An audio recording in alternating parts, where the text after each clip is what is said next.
Bismillahirrahmanirrahim. Assalamualaikum warahmatullahi wabarakatuh. Pada video kali ini kita akan membahas tentang penerapan konsep tumbukan yang terkait dengan benda jatuh ke lantai, gaya gesekan pada bandul ataupun pada pegas. Pada sesi ini kita akan membahas tentang tumbukan yang terkait dengan gaya gesekan. Jadi pada sesi ini kita akan mengulas sedikit tentang tumbukan dan gaya gesekan. Pertama tentang tumbukan yang sudah kita bahas pada pokok bahasan tumbukan, kita mengenal tentang koefisien restitusi atau koefisien kelentingan E sama dengan min V1, min V2 aksen kurang V1 aksen per V2 kurang V1. Di mana V1 dan V2 itu, V1 dan V2 itu adalah kecepatan benda 1 dan benda 2 sesaat sebelum tumbukan terjadinya di titik A. Dan V1 aksen dan V2 aksen itu adalah kecepatan benda 1 dan benda 2 sesaat setelah tumbukan. Terjadinya juga masih di A, jadi belum bergeser dari A. Belum sempat bergeser, dia sesaat setelah tumbukan itu. Setelah itu, nanti baru benda 1 dan benda 2 itu setelah tumbukan itu mereka punya kecepatan V1 dan V2, maka akan bergerak masing-masing, sehingga karena ada gaya gesekan, maka kecepatan nanti akan berubah lagi. Jadi di sana kaitannya dengan gaya gesekan. Kemudian pada setiap jenis tumbukan, baik tumbukan lenting sempurna, lenting sebagian ataupun tidak lenting sama sekali, berlaku hukum kekekalan momentum, di mana M1 V1 tambah M2 V2 akan sama dengan M1 V1 aksen tambah M2 V2 aksen. Kemudian tentang gaya gesekan, gaya gesekan yang dibahas di sini hanya gaya gesekan kinetis, statis tidak dibahas. Gaya gesekan kinetis itu FK μk kali N, di mana N itu sama dengan W, ini W ke bawah sama dengan M kali G, N-nya gaya normal ke atas yang diberikan benda kepada yang diberikan lantai kepada benda N, di mana nilainya sama besar, maka N sama dengan W sama dengan M kali G, maka N boleh diganti dengan M kali G. Kemudian karena ada gaya gesekan ini yang disebutkan tadi, setelah tumbukan itu benda 1 dan benda 2 punya kecepatan, posisi gerakannya di A. Jadi dari A ini benda mendapat gaya gesekan. Setelah tumbukan itu ada gaya gesekan yang bekerja pada benda, sehingga awal geraknya lagi dimulai dari A, maka kecepatan awal dari A itu disebut V0, maka V0 itu kecepatan benda di A, yaitu sama saja dengan kecepatan benda saat setelah tumbukan. Jadi kalau kecepatan benda 2 V0 itu artinya V02 untuk benda 2 itu sama dengan V2 aksen. Kemudian kalau benda 1 nanti yang ditinjau, ini kebetulan sekarang yang ditinjau benda 2. Kalau benda 1 nanti berarti V01 itu akan sama dengan V1 aksen. Jadi kecepatan benda 1 sesaat setelah tumbukan di A, setelah itu mereka memulai awal geraknya lagi disebut dengan kecepatan awal V0. V saat T sama dengan 0.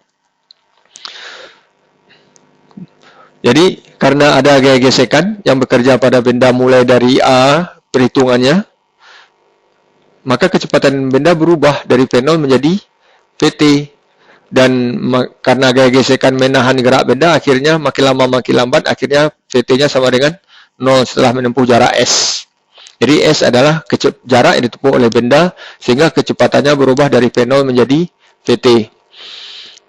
Di mana gaya yang bekerja yang menimbulkan percepatan pada benda, perubahan kecepatan itu hanya Fk, maka sigma F-nya yang menimbulkan A itu hanya Fk, sigma Fk yang menahan gerak benda, maka min μk kali mg sama dengan ma. Minnya menahan, memperlambat gerak benda. M-nya bisa dicoret, maka A sama dengan min μk g. Jadi dapat percepatan yang dialami oleh benda. Jadi percepatan yang dialami oleh benda itu tidak bergantung kepada masanya, hanya bergantung pada koefisien gesekan antara benda dengan lantai. Jadi ini yang perlu diingat, kaitan antara tumbukan dengan gaya gesekan. Ditumbukan kecepatan sesaat setelah tumbukan V1 aksen dan V2 aksen. Di benda kecepatan sesaat awal bergeraknya V1, V01 dan V02.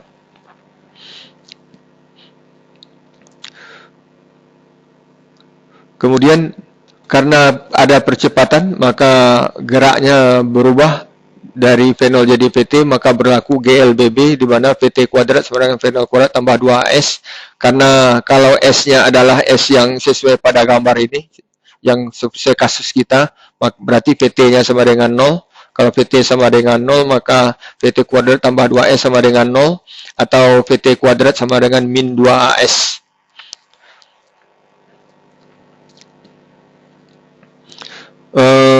Barangkali ini uraian tentang tumbukan dan gaya gesekan, tapi yang perlu diingat lagi bahwa A-nya adalah bertanda min atau perlambatan.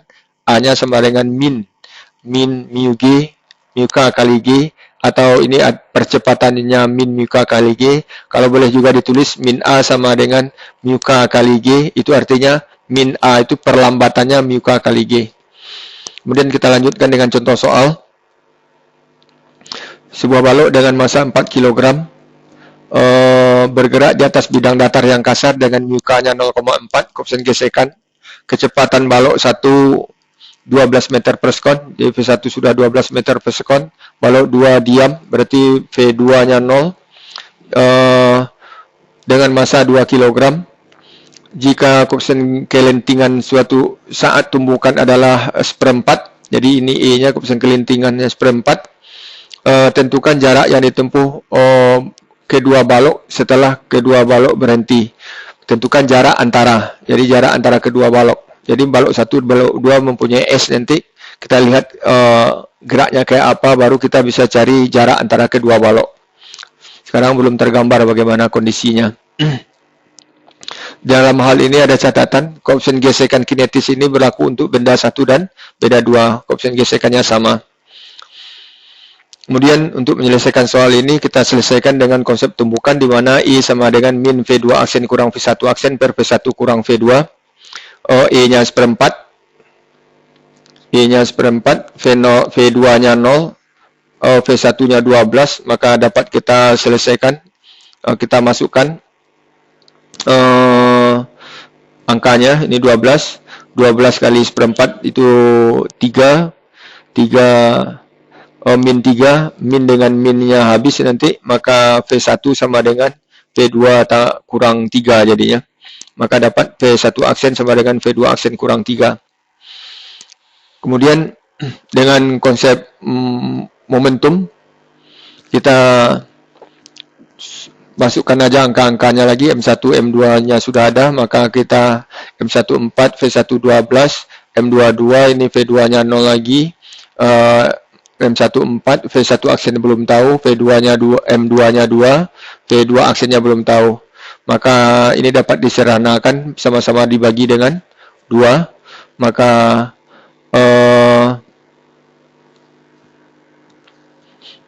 ini bagi 2.